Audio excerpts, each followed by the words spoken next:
बोलो गुरुदेव भगवान की जय। प्यारे कृष्ण कन्हैया लाल की जय। पद्म पुराण उत्तरखंड। परशुराम अवतार की कथा। श्री महादेव जी कहते हैं, पार्वती, भृगुवंश में द्विजवर जमदग्नि अच्छे महात्मा हो गए हैं। वे संपूर्ण वेद वेदांगों के पारगामी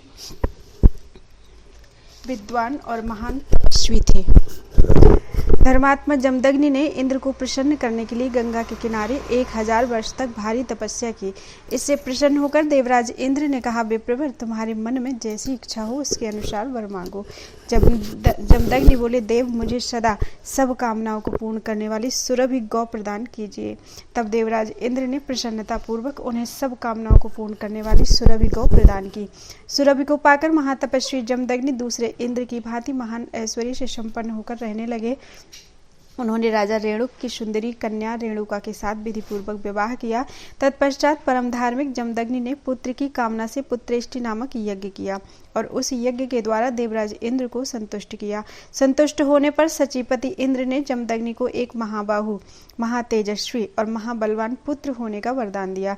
समय आने पर विप्रवर जमदग्नि ने रेणुका के गर्भ से एक महापराक्रमी और बलवान पुत्र उत्पन्न किया, जो भगवान विष्णु के अंश से प्रकट हुआ था। उसमें सब प्रकार के शुभ लक्षण मौजूद थे। पितामह भृगु ने आकर उस महापराक्रमी पुत्र का नामकरण संस्कार किया और बड़ी प्रसन्नता के साथ उसका नाम राम रखा। जमदग्नि का पुत्र होने के कारण वह जामदग्नि भी कहलाया। भार्गव वंशी बालक राम धीरे धीरे बड़े हुए। उपनयन संस्कार के पश्चात उन्होंने सब विद्याओं में प्रवीणता प्राप्त कर ली। तदनंतर विप्रवर राम शालिग्राम पर्वत के शिखर पर तपस्या करने के लिए गए। वहां उन्हें परम तेजस्वी ब्रह्मर्षि कश्यप जी का दर्शन हुआ। राम ने बड़े हर्ष के साथ उनका पूजन किया। तब उन्होंने राम को विधि पूर्वक अविनाशी वैष्णव मंत्र का उपदेश दिया। महात्मा कश्यप से मंत्र का उपदेश पाकर राम विधि पूर्वक लक्ष्मीपति श्री विष्णु की आराधना करने लगे। उन्होंने दिन रात षडाक्षर महामंत्र का जप करते हुए सर्वव्यापी कमल नयन श्रीहरि के ध्यान पूर्वक अनेक वर्षों तक तपस्या की। महातपस्वी ब्रह्मर्षि जमदग्नि जितेंद्रिय एवं मौन भाव से तप करते हुए गंगा के सुंदर तट पर निवास करते थे। उन्होंने यज्ञ, दान आदि महान धर्मों का विधि पूर्वक अनुष्ठान किया। इंद्र की दी हुई गौ के प्रसाद से उनके पास सब संपत्तियां भरी पूरी रहती थीं। एक समय की बात है, हे राज अर्जुन सब राष्ट्रों को जीतकर अपनी सारी सेना के साथ जमदग्नि मुनि के आश्रम पर आए।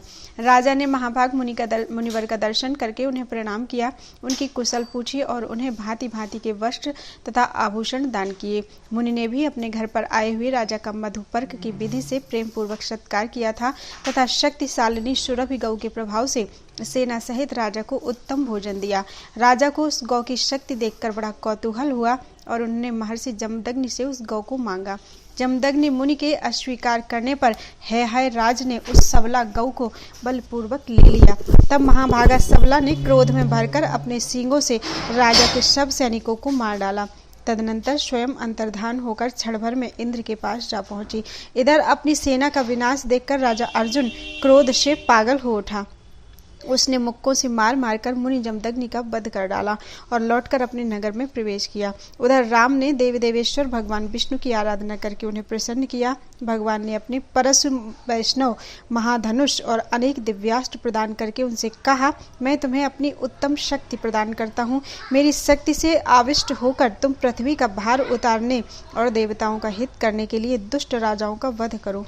इस समय पृथ्वी पर बहुत से मदोन्मत्त राजा एकत्र हो रहे हैं। उन्हें मारकर समुद्र पर्यंत सारी पृथ्वी अपने अधिकार में कर लो और महान पराक्रम से संपन्न होकर धर्म पूर्वक इसका पालन करो। फिर समय आने पर मेरी ही कृपा से मेरे परम पद को प्राप्त होगे। भगवान विष्णु के अंतर्धान होने पर राम भी तुरंत अपने पिता के आश्रम को लौट गए। वहां जब उन्होंने अपने पिता को मारा गया देखा तो वे क्रोध से मूर्छित हो गए और इस पृथ्वी को क्षत्रिय विहीन करने की इच्छा से है राज के नगर में जा पहुंचे। वहां राजा को ललकार कर महायुद्ध में प्रवृत्त हुए और उनकी सेना का संहार करके अंत में उन्होंने उसको भी मार डाला। इस प्रकार सहस्त्रबाहु अर्जुन का वध करने के अनंतर प्रतापी परशुराम जी ने कुपित होकर संपूर्ण राजाओं का संहार कर डाला। केवल राजा इक्ष्वाकु के महान कुल पर उन्होंने हाथ नहीं उठाया। एक तो वह नाना का कुल था, दूसरे माता रेणुका ने इक्ष्वाकु वंशी क्षत्रियों को मारने की मनाही कर दी थी, इसलिए उक्त वंश की उन्होंने रक्षा की। इस प्रकार क्षत्रियों का संहार करने के पश्चात प्रतापी परशुराम जी ने अश्वमेध नामक महायज्ञ का विधिवत अनुष्ठान किया और उसमें श्रेष्ठ ब्राह्मणों को 7 द्वीपों सहित पृथ्वी दान कर दी। तदनंतर वे भगवान नर नारायण के आश्रम में तपस्या करने के लिए चले गए। पार्वती, यह मैंने तुमसे परशुराम जी के चरित्र का वर्णन किया है। वे भगवान विष्णु की शक्ति के आवेशावतार थे, इसलिए शक्ति के आवेश से उन्होंने जो कुछ किया उसकी उपासना नहीं करनी चाहिए। भगवत भक्त महात्माओं तथा श्रेष्ठ ब्राह्मणों के लिए भगवान श्री राम तथा श्री कृष्ण के अवतार ही उपासना करने योग्य हैं, क्योंकि वे अपने ईश्वरीय गुणों से परिपूर्ण हैं और उपासना करने पर मनुष्यों को मोक्ष प्रदान करने वाले हैं। बोलो वृंदावन बिहारी लाल की जय। श्री राम अवतार की कथा। जन्म का प्रसंग। श्री महादेव जी कहते हैं, पार्वती, पूर्व काल की बात है। स्वयंभू मनु शुभ एवं निर्मल तीर्थ नैमिषारण्य में गोमती नदी के तट पर द्वादशाक्षर महामंत्र का जप करते थे। उन्होंने 1000 वर्ष तक लक्ष्मीपति भगवान श्री हरि का पूजन किया। तब भगवान ने प्रकट होकर कहा, राजन, मुझसे वर मांगो। तब स्वयंभू मनु ने बड़ी प्रसन्नता के साथ कहा, अच्युत देवेश्वर, आप 3 जन्मों तक मेरे पुत्र हों। मैं पुत्र भाव से आप पुरुषोत्तम का भजन करना चाहता हूँ। उनके ऐसा कहने पर भगवान लक्ष्मीपति बोले, नृपश्रेष्ठ, तुम्हारे मन में जो अभिलाषा है वह अवश्य ही पूर्ण होगी। तुम्हारा पुत्र होने में मुझे भी बड़ी प्रसन्नता है। जगत के पालन तथा धर्म की रक्षा का प्रयोजन उपस्थित होने पर भिन्न भिन्न समय में तुम्हारे जन्म लेने के पश्चात मैं भी यहाँ अवतार लूंगा। अनग साधु पुरुषों की रक्षा, पापियों का विनाश और धर्म की स्थापना करने के लिए मैं प्रत्येक युग में अवतार लेता हूँ। इस प्रकार स्वयंभू मनु को वरदान देकर श्रीहरि वहीं अंतर्धान हो गए। उन स्वयंभू मनु का पहला जन्म रघुकुल में हुआ, जहाँ वे दशरथ के नाम से प्रसिद्ध हुए। दूसरी बार वे वृष्णिवंश में वसुदेव रूप से प्रकट हुए। फिर जब कलयुग के 1000 दिव्य वर्ष व्यतीत हो जाएंगे तो संभल नामक गांव में वे हरिगुप्त ब्राह्मण के रूप में उत्पन्न होंगी। उनकी पत्नी भी प्रत्येक जन्म में उनके साथ रही। अब मैं पहले श्री रामचंद्र जी के चरित्र का वर्णन करता हूँ, जिसके स्मरण मात्र से पापियों की भी मुक्ति हो जाती है। हिरण्यकशिपु और हिरण्याक्ष नामक दैत्य दूसरा जन्म धारण करने पर महाबली कुंभकर्ण और रावण हुए। मुनिवर पुलस्त्य के विश्रवा नाम के एक धार्मिक पुत्र हुए, जिनकी पत्नी राक्षस राज सुमाली की कन्या थी। उसकी माता का नाम सुकेशी था, उसका नाम केकशी था। केकशी दृढ़तापूर्वक व्रत का पालन करने वाली थी, किंतु एक दिन कामवेग की अधिकता से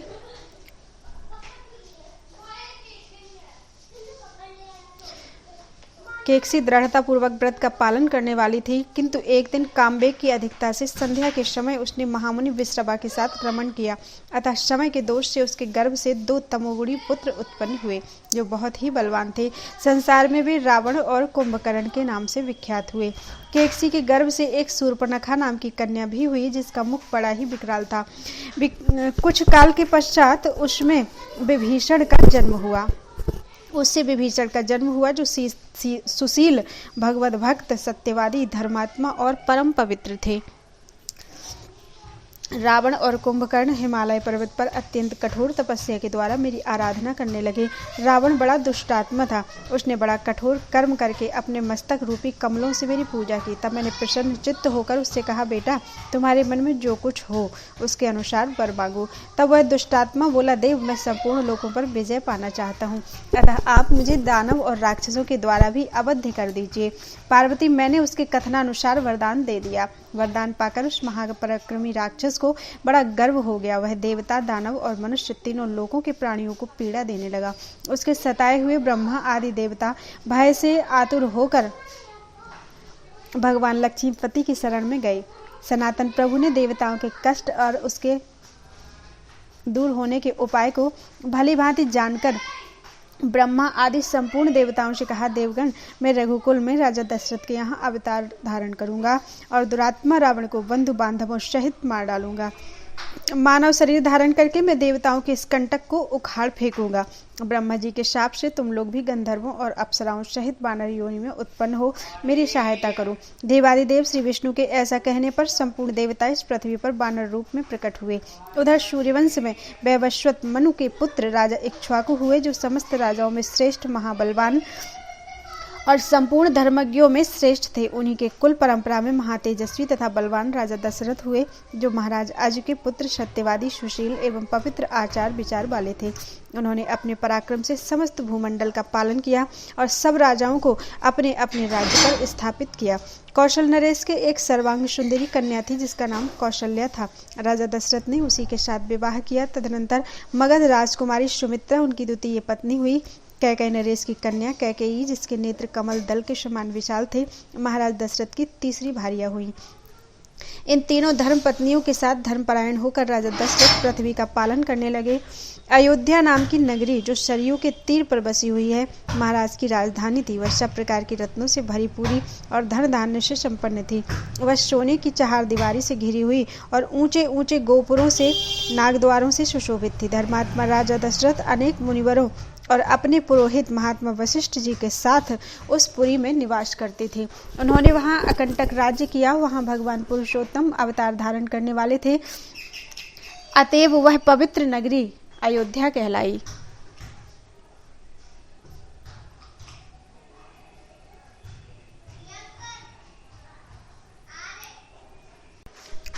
परमात्मा के उस नगर का नाम भी परम कल्याणमय है। जहाँ भगवान विष्णु विराजते हैं, वही स्थान परम पद हो जाता है।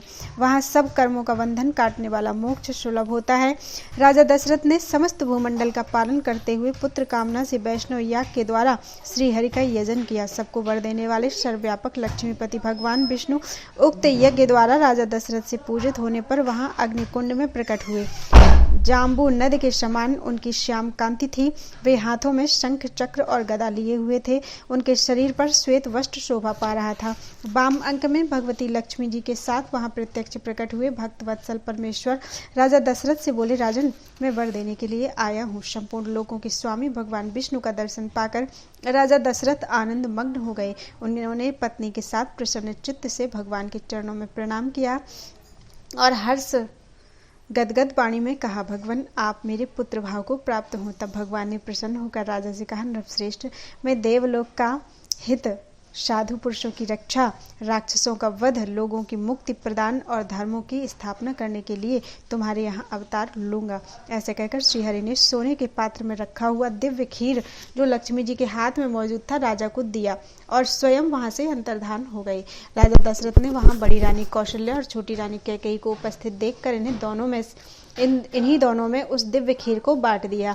इतने में ही मझली रानी सुमित्रा भी पुत्र की कामना से राजा के समीप आईं।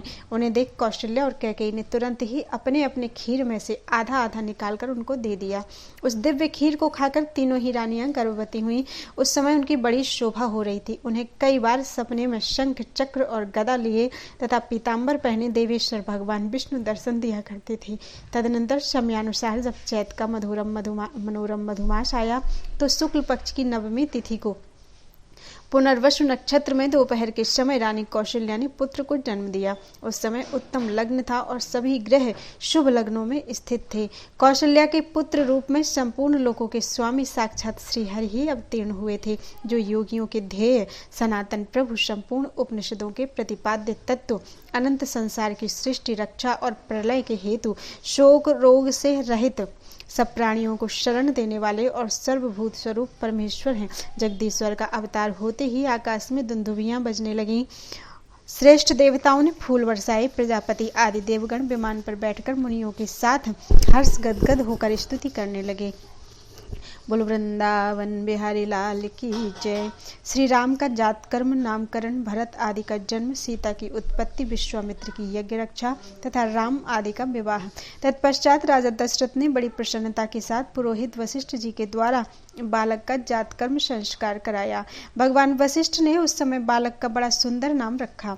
वे बोले, हे ये महाप्रभु कमल में निवास करने वाली श्री देवी के साथ रमण करने वाले हैं, इसलिए इनका परम प्राचीन स्वतः सिद्ध नाम श्री राम होगा। यह नाम भगवान विष्णु के सहस्त्र नामों के समान है तथा मनुष्यों को मुक्ति प्रदान करने वाला है।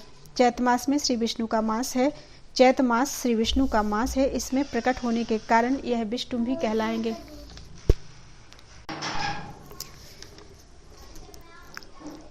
इस प्रकार नाम रखकर महर्षि वशिष्ठ ने नाना प्रकार की स्तुतियों से भगवान का स्तवन किया और बालक के मंगल के लिए सहस्त्र नाम का पाठ करके वे उस परम पवित्र राजभवन से बाहर निकले।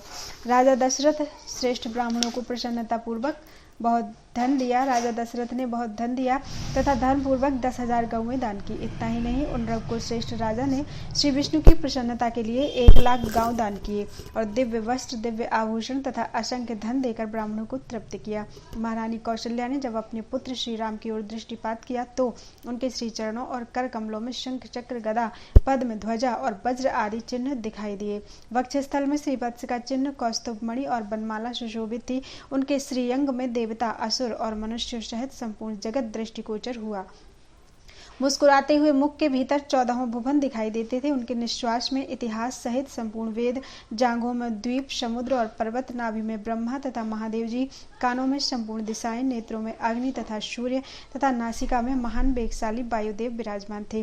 पार्वती संपूर्ण उपनिषदों के तात्पर्यभूत भगवान को देखकर रानी कौशल्या भयभीत हो गई और बारंबार प्रणाम करके नेत्रों से आनंद के आंसू बहाती हुई हाथ जोड़कर बोली, देव देवेश्वर प्रभु, आपको पुत्र रूप में पाकर मैं धन्य हो गई। जगन्नाथ, आप मुझ पर प्रसन्न होइए और मेरे भीतर पुत्र स्नेह को जागृत कीजिए।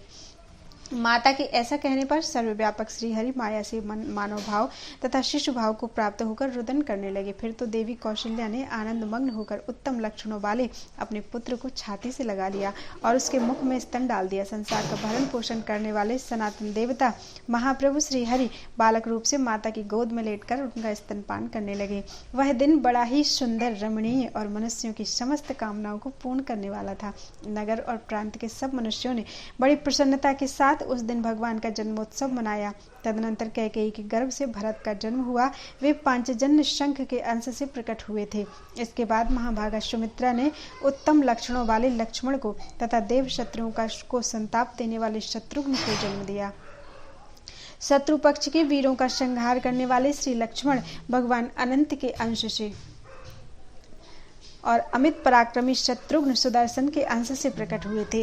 वैवस्वत मनु के वंश में जन्म लेने वाले वे सभी बालक क्रमशः बड़े हुए। फिर महातेजस्वी महर्षि वशिष्ठ ने सबका विधि पूर्वक संस्कार किया। तदनंतर सबने वेद शास्त्रों का अध्ययन किया। संपूर्ण शास्त्रों के तत्वज्ञ होकर वे धनुर्वेद के भी प्रतिष्ठित विद्वान हुए। श्री राम आदि चारों भाई बड़े ही उदार और लोगों को हर्ष बढ़ाने वाले थे। उनमें श्री राम और लक्ष्मण की जोड़ी एक साथ रहती थी और भरत तथा शत्रुघ्न की जोड़ी एक साथ। भगवान के अवतार लेने के पश्चात जगदीश्वरी भगवती लक्ष्मी तथा राजा जनक के भवन में अवतीर्ण हुई। जिस समय राजा जनक किसी शुभ क्षेत्र में यज्ञ के लिए हल से भूमि जोत रहे थे, उसी समय सीता हल के अग्रभाग से एक सुंदरी कन्या प्रकट हुई जो साक्षात लक्ष्मी ही थी। उस वेदमयी कन्या को देखकर मिथिलापति राजा जनक ने गोद में उठा लिया और अपनी पुत्री मानकर उसका पालन पोषण किया। इस प्रकार जगदीश्वर की वल्लभा देवेश्वरी लक्ष्मी संपूर्ण लोकों की रक्षा के लिए राजा जनक के मनोहर भवन में पल रही थी। इसी समय विश्वविख्यात महामुनि विश्वामित्र ने गंगा जी के सुंदर तट पर परम पुण्यमय सिद्धाश्रम में एक उत्तम यज्ञ आरंभ किया। जब यज्ञ होने लगा तो रावण के अधीन रहने वाले कितने ही निशाचर उसमें विघ्न डालने लगे। इससे विश्वामित्र मुनि को बड़ी चिंता हुई। तब उन धर्मात्मा मुनि ने लोकहित के लिए रघुकुल में प्रकट हुए श्रीहरि को वहां ले आने का विचार किया। फिर तो वे रघुवंशी क्षत्रियों द्वारा सुरक्षित रमणीय नगरी अयोध्या में गए और वहां राजा दशरथ से मिले। कौशिक मुनि को उपस्थित देखकर राजा दशरथ हाथ जोड़कर खड़े हो गए तथा उन्होंने अपने पुत्रों के साथ मुनिवर विश्वामित्र के चरणों में मस्तक झुकाया और बड़े हर्ष के साथ कहा, मुने, आज आपका दर्शन पाकर मैं धन्य हो गया। तत्पश्चात उन्हें उत्तम आसन पर बिठाकर राजा ने विधि पूर्वक सत्कार किया और पुनः प्रणाम करके पूछा, महर्षि, मेरे लिए क्या आज्ञा है? तब महातपस्वी विश्वामित्र अत्यंत प्रसन्न होकर बोले, राजन, आप मेरे यज्ञ की रक्षा के लिए श्री रामचंद्र जी को मुझे दे दीजिए। इनके समीप रहने से मेरे यज्ञ में पूर्ण सफलता मिलेगी। मुनिवर विश्वामित्र की यह बात सुनकर सर्वज्ञों में श्रेष्ठ राजा दशरथ ने लक्ष्मण जी सहित श्री राम को मुनि की सेवा में समर्पित कर दिया। महातपस्वी विश्वामित्र उन दोनों रघुवंशी कुमारों को साथ लेकर बड़ी प्रसन्नता के साथ अपने आश्रम पर गए। श्री रामचंद्र जी के जाने से देवताओं को बड़ा हर्ष हुआ। उन्होंने भगवान के ऊपर फूल बरसाए और उनकी स्तुति की। उसी समय महाबली गरुण सब प्राणियों से अदृश्य होकर वहां आए और उन दोनों भाइयों को 2 दिव्य धनुष तथा अक्षय बाणों वाले 2 तूणीर आदि दिव्य अस्त्र शस्त्र देकर चले गए। श्री राम और लक्ष्मण दोनों भाई महापराक्रमी वीर थे। तपोवन में पहुंचने पर महात्मा कौशिक ने विशाल वन के भीतर उन्हें एक भयंकर राक्षसी को दिखलाया, जिसका नाम ताड़का था। वह सुंद नामक राक्षस की स्त्री थी। मुनि की प्रेरणा से उन दोनों ने दिव्य धनुष से छूटे हुए बाणों द्वारा ताड़का को मार डाला। श्री रामचंद्र जी के द्वारा मारी जाने पर वह भयंकर राक्षसी अपने भयानक रूप को छोड़कर दिव्य रूप में प्रकट हुई। उसका शरीर तेज से उद्दीप्त हो रहा था तथा वह सब आभरणों से विभूषित दिखाई देती थी। राक्षस योनि से छूटकर श्री रामचंद्र जी को प्रणाम करने के पश्चात वह श्री विष्णु लोक को चली गई। ताड़का को मारकर महातेजस्वी श्री रामचंद्र जी ने महात्मा लक्ष्मण के साथ विश्वामित्र के शुभ आश्रम में प्रवेश किया। उस समय समस्त मुनि बड़े प्रसन्न हुए। वे आगे बढ़कर श्री रामचंद्र जी को ले गए और उत्तम आसन पर बिठाकर सबने अर्घ्य आदि के द्वारा उनका पूजन किया। द्विजश्रेष्ठ विश्वामित्र ने विधि पूर्वक यज्ञ की दीक्षा लेकर मुनियों के साथ उत्तम यज्ञ आरंभ किया। उस महायज्ञ का प्रारंभ होते ही मारीच नामक राक्षस अपने भाई सुबाहु के साथ उसमें विघ्न डालने के लिए उपस्थित हुआ। उन भयंकर राक्षसों को देखकर विपक्षी वीरों का संहार करने वाले श्री रामचंद्र जी ने राक्षस राज सुबाहु को एक ही बाण से मौत के घाट उतार दिया और महान पवन अस्त्र का प्रयोग करके मारीच नामक निशाचर को समुद्र के तट पर इस प्रकार फेंक दिया जैसे हवा सूखे पत्ते को उड़ा ले जाती है। श्री रामचंद्र जी के इस महान पराक्रम को देखकर राक्षस श्रेष्ठ मारीच ने हथियार फेंक दिया और एक महान आश्रम में वह तपस्या करने के लिए चला गया। महान यज्ञ के समाप्त होने के बाद महातेजस्वी विश्वामित्र ने प्रसन्न चित्त से श्री रघुनाथ जी का पूजन किया। वे मस्तक पर काक पक्ष धारण किए हुए थे। उनके शरीर का वर्ण नील कमल दल के समान था तथा नेत्र कमल दल के समान विशाल थे। मुनि श्रेष्ठ कौशिक ने उन्हें छाती से लगाकर उनका मस्तक सूंघा और स्तवन किया। इस बीच में मिथिला के सम्राट राजा जनक ने श्रेष्ठ ब्राह्मणों के द्वारा वाजपेयी यज्ञ आरंभ किया।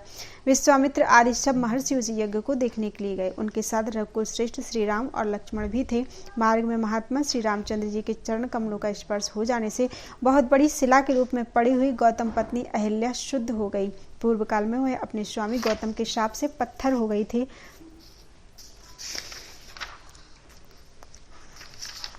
किंतु श्री रघुनाथ जी के चरणों का स्पर्श होने से शुद्ध होकर वह शुभ गति को प्राप्त हुई। तदनंतर दोनों राजकुमारों के साथ मिथिला नगरी में पहुंचकर सभी मुनिवरों का मन प्रसन्न हो गया। महाबली राजा जनक ने महान सौभाग्यशाली महर्षियों को आया देखकर आगे बढ़कर उन्हें प्रणाम और पूजन किया। कमल के समान विशाल नेत्रों वाले, नील कमल दल के समान श्यामवर्ण पीताम्बरधारी, कोमलांग, कोटि कंदर्पों के सौंदर्य को मात करने वाले, समस्त शुभ लक्षणों से संपन्न तथा सब प्रकार के आभूषणों से विभूषित रघुवंश श्री रामचंद्र जी को देखकर मिथिला नरेश जनक के मन में बड़ा हर्ष हुआ। उन्होंने दशरथ नंदन श्री राम को परमेश्वर का ही स्वरूप समझा और अपने को धन्य मानते हुए उनका पूजन किया। राजा के मन में श्री रामचंद्र जी को अपनी कन्या देने का विचार उत्पन्न हुआ।